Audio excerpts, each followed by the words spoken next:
नमस्कार, जय जय श्री राधे दोस्तों, कैसे हैं आप सब। उम्मीद करता हूं कि आप सभी सुखी होंगे, संपन्न होंगे, आनंदपूर्वक होंगे। दोस्तों, चलिए शुरू करते हैं आज की विशेष चर्चा कि वह कौन सी भाग्यशाली राशि है जिनको 2025, 2026 और 2027 सफलता प्रदान करेगी। सबसे पहले जो नंबर 1 में राशि है वह राशि है मेष राशि।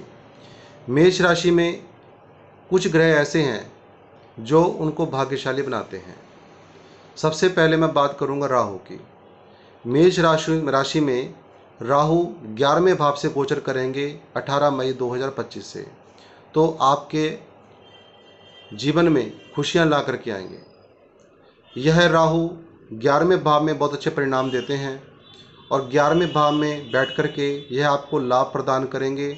आपकी इच्छा पूर्ति, कोई भी आपकी इच्छा है उसको पूरा करेंगे। धन का आगमन आपके जीवन में होगा। अब दूसरे ग्रह मेष राशि में ही जो है वह है गुरु। देवगुरु बृहस्पति तीसरे भाव से बैठ करके नवम भाव में जब दृष्टि डालेंगे तो यह आपके भाग्य को बदलेंगे। हालांकि और ग्रहों की मैं चर्चा नहीं करूंगा, जो आपके भाग्य को बदलने वाले हैं या आपके जीवन में आपको लग्जरीज लाइफ प्रदान करने वाले हैं, उन्हीं ग्रहों की मैं और राशियों की बात करूंगा। अब ये दो ग्रह हैं, एक राहु और एक देवगुरु बृहस्पति, जो आने वाले समय में आपको बहुत कुछ प्रदान करने वाले हैं। अब मैं अगली राशि की बात करूंगा, वह राशि है वृष राशि। वृष राशि के लिए राहु 10वें भाव से गोचर करेंगे और जिसका राहु 10वें, दुनिया उसके बस में, यह आपने सुना होगा। जब राहु 10वें भाव में होते हैं यह कर्म को बदल के रख देते हैं, कर्म में सुधार करते हैं, वर्क प्लेस में व्यक्ति को ऊंचाइयों में पहुंचाते हैं। तो यहाँ पर आपका कर्म स्थान बहुत ज़बरदस्त बनने वाला है। इसके अलावा राहु की जहाँ जहाँ दृष्टियाँ होंगी आपको सुख प्रदान करेंगे, भूमि, भवन, वाहन, गाड़ी इत्यादि आपको प्रदान करेंगे अपने गोचर फल में। इसके अलावा शनिदेव आपके 11वें भाव से गोचर करेंगे और 11वां भाव दोस्तों होता है इच्छा पूर्ति का, डिज़ायर का और इनकम का। यहाँ पर आपके इनकम स्रोत को बढ़ाएंगे शनिदेव। आपकी इच्छा पूर्ति, कोई भी आपके मन में इच्छा है उन इच्छाओं की पूर्ति करेंगे शनिदेव। इसके अलावा जो तीसरे ग्रह हैं वह है देवगुरु बृहस्पति, जो कि दूसरे भाव से गोचर करेंगे। दूसरा भाव होता है जमा संपत्ति का, जो संपत्ति व्यक्ति कमाता है, पैसा कमाता है, उसको जमा करता है, परिवार का। देवगुरु बृहस्पति का दूसरे भाव में बैठना बहुत शुभ फल प्रदान करता है और शनि का 11वें भाव में, राहु का 10वें भाव में। तो यहाँ पर मैं ये कहूँगा सबसे भाग्यशाली जो राशि है वृष राशि होगी, जो कि 2025, 26 और 2027 में इनको सफलता, व्यापार में वृद्धि, हर एक कार्य क्षेत्र में सफलता मिलेगी और यह वृष राशि वाले अपने जीवन में आगे बढ़ते रहेंगे। अब तीसरे नंबर की जो राशि है वह राशि है दोस्तों मिथुन राशि।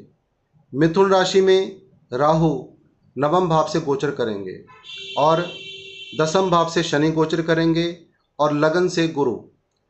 जब राहु 9वें भाव से गोचर करते हैं तो यह भाग्य को बदलते हैं, भाग्य में आ रही अड़चनों को दूर करते हैं। व्यक्ति का जो माइंड होता है यह धर्म के प्रति जागृत होता है और धर्म कर्म के कामों में भी लगता है। इसके अलावा 10वें भाव में जो शनि हैं ये आपके कर्म क्षेत्र में परिवर्तन करेंगे, आपको कर्म क्षेत्र में बहुत आगे लेकर के जाएंगे, जिस काम में भी आप हैं बहुत आगे बढ़ेंगे। गुरु लगन में आपको उच्च शिक्षा प्रदान करेंगे, अच्छी नॉलेज प्रदान करेंगे। इसके अलावा आपका व्यक्तित्व मजबूत होगा, आपकी पर्सनैलिटी बढ़ेगी, आप में आत्म ज्ञान की आप प्राप्ति कर पाएंगे जब गुरु लगन में होते हैं। गुरु होते हैं ज्ञान के कारक, लगन होता है व्यक्ति का मन। तो यहाँ पर आपको ज्ञान की प्राप्ति होगी देवगुरु बृहस्पति के इस गोचर में। 3 ग्रह आपकी सपोर्ट कर रहे हैं। तो दूसरे नंबर में जो भाग्यशाली राशि है वह है मिथुन राशि। अब अगली राशि की बात करूंगा कर्क राशि की। कर्क राशि में दोस्तों 8वें भाव से राहु गोचर करेंगे और 9वें भाव से शनि। 8वें भाव में जब भी राहु आते हैं थोड़े व्यक्ति को डर तो लगता है, घबराहट होती है, बेचैनी होती है, लेकिन यहाँ पर 8वें भाव में राहु आना, ये मान के चलें कि अचानक से कोई आपको संपत्ति की प्राप्ति हो सकती है। वह संपत्ति चाहे पैतृक संपत्ति हो, आपको चाहे विरासत में प्राप्त हो जाए, किसी भी प्रकार से आपको संपत्ति जो कि आपने अपनी मेहनत से नहीं कमाई, ऐसी कोई संपत्ति की आपको प्राप्ति करवाएंगे राहु अष्टम भाव से। और शनि नवम भाव में आपके भाग्य को परिवर्तन करेंगे। आपके भाग्य में आ रही जितनी भी अड़चनें थी, समस्याएं थी, वह दूर होंगी और आने वाले 2.5 वर्ष जो है शनि देव आपके भाग्य को बदल के रख देंगे। अगली बात करूंगा मैं पंचम राशि यानी सिंह राशि की। तो सिंह राशि में राहु सप्तम भाव से गोचर करेंगे। सप्तम भाव दाम्पत्य जीवन के लिए तो अच्छा नहीं होता राहु का यहाँ बैठना, लेकिन यहाँ जो व्यापारी हैं, जो कोई काम करते हैं, बड़े काम है चाहे छोटे काम हैं, तो अपने व्यापार में खूब लाभ कमाएंगे। अब इसके अलावा 11वें भाव से गुरु गोचर करेंगे। 11वां भाव काल पुरुष कुंडली के साथ शनि का होता है। यहाँ पर जब गुरु विराजमान हो जाएंगे 14 मई 2025 को, तो यह आपको अपार इनकम के स्रोत आपके बढ़ाएंगे। धन आपके जीवन में आएगा, लक्ष्मी की कृपा होगी और यहाँ से आपकी कोई बड़ी इच्छा भी पूर्ति करेंगे। अब बात करूँगा अगली राशि की, कन्या राशि। कन्या राशि में राहु छठे भाव से, जिसको हम कहते हैं 6th हाउस, यहाँ से गोचर करेंगे और 18 महीने तक यहीं पर रहेंगे। यहाँ पर देखा जाता है नौकरी का, जितने भी कन्या राशि वाले व्यक्ति हैं उनको नौकरी में समस्या नहीं आएगी, नौकरी में ही आगे बढ़ेंगे।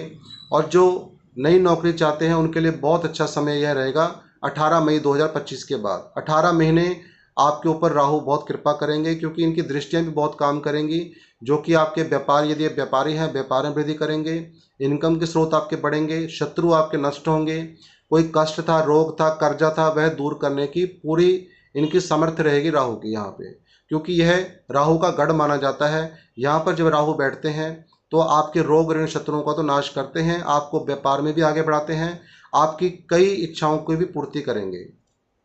सप्तम भाव से शनि गोचर करेंगे।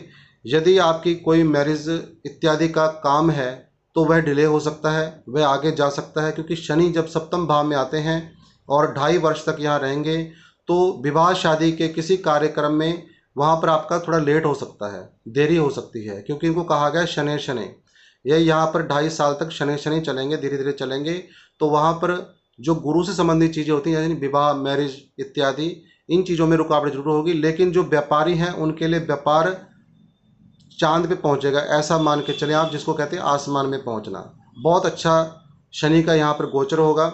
और 10वें भाव से गुरु जो है बैठ करके आपको उपलब्धियों की प्राप्ति करवाएंगे, सफलता आपके कदम चूमेगी, आप अपने वर्क प्लेस में, कर्म क्षेत्र में बहुत आगे बढ़ेंगे। अगली बात करूंगा तुला राशि की। तो तुला राशि में शनि देव छठे भाव से गोचर करेंगे, जो कि कंपटीशन एग्जाम का होता है, जॉब का होता है, फॉरेन ट्रैवलिंग का होता है। यहाँ से आपको जो जो चीज़ मैंने बोली हैं, कंपटीशन एग्ज़ाम, यदि आप कोई एग्ज़ाम देना चाहते हैं तो उसमें सफलता आपको प्राप्त होगी। यदि आप कोई जॉब करना चाहते हैं या जॉब में भी आपकी कोई ना कोई इंक्रीमेंट या पदोन्नति के पूरे चांस बनते हैं। फॉरेन ट्रैवलिंग के लिए बहुत अच्छा समय रहेगा तुला राशि वालों के लिए। 9th भाव से गुरु गोचर करेंगे, जो कि 1 साल तक रहेंगे। और 9th जो भाव होता है, नवम भाव जो होता है, ये भाग्य का होता है।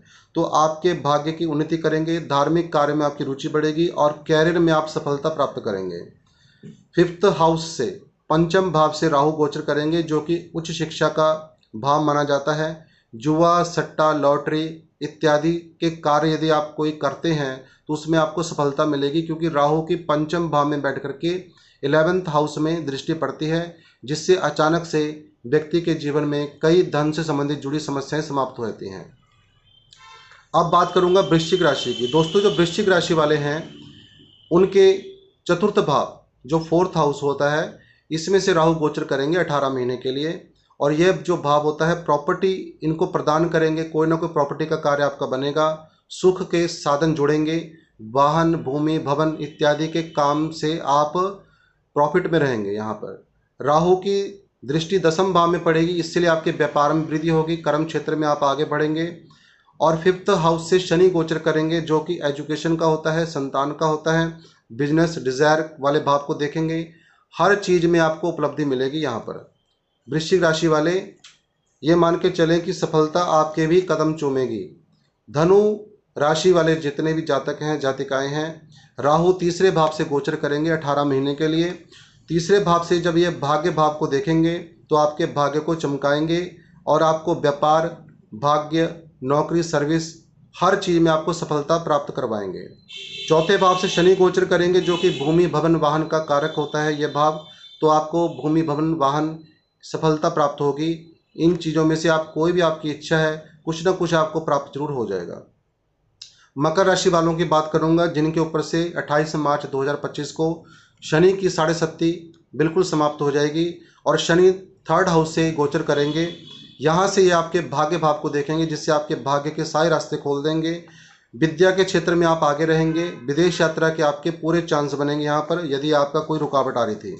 राहु सेकंड हाउस से गोचर करेंगे और 18 महीने तक दूसरे भाव में यह गुजारेंगे, गोचर करेंगे और आपको धन से प्रॉफिट करवाएंगे। और यहाँ पर परिवार में थोड़ा आपको तनाव महसूस हो सकता है, वाणी से थोड़ा आपको ध्यान रखना पड़ेगा, लेकिन धन के मामले में आपके बहुत चार चांद लग जाएंगे। धन, शत्रु नाश, जॉब, पैतृक संपत्ति या कर्म, जो भी आप कर्म स्थान आपका जो है वहाँ पर बहुत आप उपलब्धि प्राप्त करेंगे राहु के कारण। मकर राशि में ही गुरु छठे भाव से गोचर करेंगे जो कि जॉब का होता है, अच्छी शिक्षा का होता है, उच्च शिक्षा का भी होता है, विदेश यात्रा का होता है, व्यापार, मान सम्मान इत्यादि का यह भाव होता है। तो इन सभी चीज़ों में आपको उपलब्धि प्राप्त होगी। बात करूंगा कुंभ राशि की। दोस्तों जो कुंभ राशि है इसमें अभी 2.5 वर्ष शनि के हैं और साढ़े सत्ती को पूर्ण होने में, तो 28 मार्च के बाद तीसरा चरण शुरू होगा कुंभ राशि में। तो शनि जो है दूसरे भाव से गोचर करेंगे यानी प्रथम भाव से निकल करके दूसरे भाव में आएंगे। तो जो धन का भाव होता है दूसरा भाव, ये परिवार का होता है, वाणी का होता है। यहाँ पर आपको हर वह चीज़ें उपलब्ध कराएंगे, आपके जीवन में लेकर के आएंगे शनिदेव, जो इच्छाएं आपके बहुत समय से रुकी पड़ी हैं। तो शनिदेव जब दूसरे भाव से गोचर करेंगे तो आपको परिवार का सुख देंगे, परिवार में मंगल कार्य होंगे, धन में वृद्धि होगी, संचित भी होगा धन जो अभी तक नष्ट हो रहा था, बेवजह खराब हो रहा था। और वाणी से भी आप अपने धन को अर्जित करेंगे, खींचेंगे। यहाँ पर कुंभ राशि वालों के लिए देखा जाए तो 5वें भाव से देवगुरु बृहस्पति आपके भाग्य को चमकाएंगे क्योंकि इनकी पंचम दृष्टि नवम भाव पे पड़ेगी जिससे आपके भाग्य में चार चांद लग जाएंगे, आपके भाग्य के सभी रास्ते खुलेंगे और आपके लाभ स्थान को भी देख रहे हैं तो आपको लाभ भी कराएंगे। इच्छा पूर्ति वाले भाव को देखने से इच्छा पूर्ति की भी संभावना बहुत ज़्यादा बढ़ जाती है जब देवगुरु बृहस्पति 11वें भाव को अपनी सप्तम दृष्टि से देखेंगे। और इसके अलावा भूमि भवन वाहन का सुख भी आपको प्राप्त होगा इस गोचर के दरमियान। अंतिम राशि की बात करूंगा मीन राशि। मीन राशि में चौथे भाव से यानी चतुर्थ भाव से देवगुरु बृहस्पति अपना गोचर करेंगे 1 वर्ष के लिए। तो दोस्तों जैसा कि मैंने हर वीडियो में बताया है कि जो चौथा भाव होता है भूमि भवन वाहन का होता है, आपके लिए 1 साल के बीच में कोई ना कोई चीज़ आपके जुड़ेगी, चाहे वह कोई आप वाहन खरीदो नया या कोई भूमि खरीदो या कोई प्रॉपर्टी का आपका कोई काम रुका हुआ है, कोई प्रॉपर्टी आप ले सकते हैं। यानी सुख के साधनों में आपकी कमी नहीं होगी। यहीं पर बैठ करके चौथे भाव से 10वें भाव को जब गुरु देखेंगे तो आपके व्यापार में चार चांद लग जाएंगे। कुल मिलाकर के यहाँ पर जो मीन राशि वाले हैं उनके सपोर्ट करने वाले देवगुरु बृहस्पति हैं। जिन जिन ग्रहों की राशियों के हिसाब से मैंने बात की है वह ग्रह उनकी सपोर्ट करेंगे और अन्य ग्रहों की जिनकी मैंने बात नहीं की है वह ग्रह सपोर्ट नहीं करेंगे। जैसे कि मैंने मीन राशि में बताया है देवगुरु बृहस्पति, इसके अलावा शनि आपकी ज़्यादा सपोर्ट नहीं करेंगे और ना ही आपकी राहु सपोर्ट करेंगे ज़्यादा, लेकिन देवगुरु बृहस्पति शनि और राहु की नेगेटिविटी को बैलेंस करेंगे, उससे आपकी रक्षा करेंगे। तो दोस्तों उम्मीद करता हूँ आज की जानकारी आपको अच्छी लगी होगी। अच्छी लगी हो तो लाइक अवश्य कर दें, शेयर करें अपने मित्रों के साथ और चैनल को सब्सक्राइब करना बिल्कुल भी ना भूलें। यदि आप अपनी कुंडली का विश्लेषण करवाना चाहते हैं दिए गए नंबर पर व्हाट्सएप मैसेज करके परामर्श ले सकते हैं, शुल्क की जानकारी ले सकते हैं, अपॉइंटमेंट अपनी फिक्स करा सकते हैं। नमो नारायण, जय जय श्री राम।